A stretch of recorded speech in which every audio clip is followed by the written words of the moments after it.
Hello hi welcome to computer fundamental series. ఈ సిరీస్లో మనం పవర్ పాయింట్ ప్రజెంటేషన్ గురించి తెలుసుకుంటున్నాం. క్లాస్ 1లో పీపీటీని ఎట్లా స్టార్ట్ చేయాలి, ఎట్లా సేవ్ చేయాలి, ఎట్లా మల్టిపుల్ ప్లేసెస్లో సేవ్ చేయాలి తెలుసుకుందాం. ఈరోజు వీడియోలో స్లైడ్స్ ఎట్లా స్టార్ట్ చేయాలి అంటే మనం స్లైడ్ డిజైనింగ్ ఎట్లా స్టార్ట్ చేయాలో తెలుసుకుందాం. సో ఫస్ట్ మనకు హోమ్ బటన్లోకి వెళ్ళి న్యూ స్లైడ్ పైన క్లిక్ చేసిన తర్వాత మనకు స్లైడ్ అయితే స్టార్ట్ అవుతుంది. ఇది స్లైడ్ షోకి సంబంధించిన ఫస్ట్ స్లైడ్. ఇది మనకు టైటిల్ స్లైడ్. సో దీంట్లో ఫస్ట్ మనకు మీరు ఏదైతే కంటెంట్ ప్రిపేర్ చేయాలనుకుంటున్నారో దానికి సంబంధించిన టైటిల్ ఇవ్వండి. ఓకే, ఇది మనకు టైటిల్ స్లైడ్.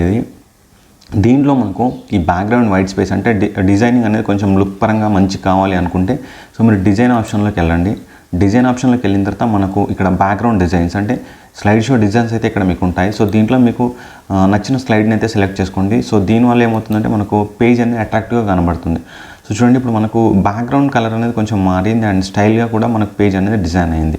సో ఇది అయిపోయిన తర్వాత నెక్స్ట్ మనకు ఇంకొక స్లైడ్ని యాడ్ చేయడం. అంటే ఇప్పుడు మనకు హెడ్డింగ్ స్లైడ్ అయితే అయిపోయింది, మరి కంటెంట్ స్లైడ్ కావాలి కదా.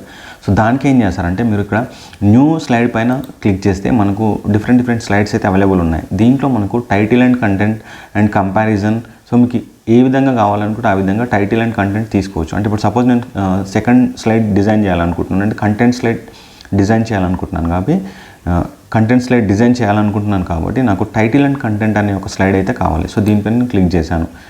సో దీనివల్ల ఏమవుతుందంటే మనకు ఆటోమేటిక్గా మనకు స్లైడ్ డిజైనింగ్ అయితే యాడ్ అయిపోతుంది. సో ఇక్కడ ఏంటి అంటే మనకు కంటెంట్ అంటే మనం నెక్స్ట్ స్లైడ్ డిజైనింగ్లో ఏ కంటెంట్ని అయితే యాడ్ చేస్తున్నామో ఆ కంటెంట్ యొక్క ఇన్ఫర్మేషన్ యాడ్ చేయండి. అండ్ తీసుకున్న తర్వాత మనకు దాని యొక్క ఈ ఇన్ఫర్మేషన్ బాక్స్ అంటే ఎక్కడైతే మన కంటెంట్ ఏరియా ఉంటుందో ఈ కంటెంట్ ఏరియాలో అయితే యాడ్ చేయొచ్చు.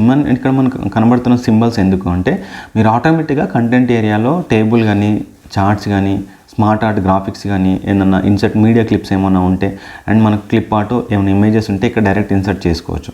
సో మనకు సెకండ్ కంటెంట్ స్లైడ్లో కంటెంట్ అయితే యాడ్ అయిపోయింది. అండ్ మనకు ఈ యానిమేషన్ అంటే మనకు ఈ పీపీటీకి ప్రెజెంటేషన్లో మనకు విత్ ఇమేజెస్ అంటే మనకు పిఎన్జీ ఇమేజ్లు అంటే యాడ్ చేస్తే మనకు స్లైడ్స్ అనేవి ఇంకా అట్రాక్టివ్గా కనబడతాయి. సో ఇక్కడ ఏంటంటే సాఫ్ట్వేర్ డెఫినేషన్లో మనం ఒక చిన్న కంప్యూటర్ ఇమేజెస్ యాడ్ చేసి చూడడానికి బాగుంటుంది. సో ఎట్లా యాడ్ చేస్తారు అంటే మీరు ఇన్సర్ట్ ఆప్షన్లోకి వెళ్ళండి. ఇన్సర్ట్ ఆప్షన్లోకి వెళ్ళిన తర్వాత పిక్చర్ ఆప్షన్ పైన క్లిక్ చేసి ఆల్రెడీ మీరు కంప్యూటర్ రిలేటెడ్ పిఎన్జీ ఇమేజెస్ కొన్నిటిని మీరు డౌన్లోడ్ చేసి పెట్టుకో. సో మనకు పిఎన్జీ ఇమేజ్ అయితే యాడ్ అయింది. సో ఇప్పుడు మనకు డిజైనింగ్ అంటే మనకు స్లైడ్ అనేది కొంచెం అట్రాక్టివ్గా కనబడుతుంది.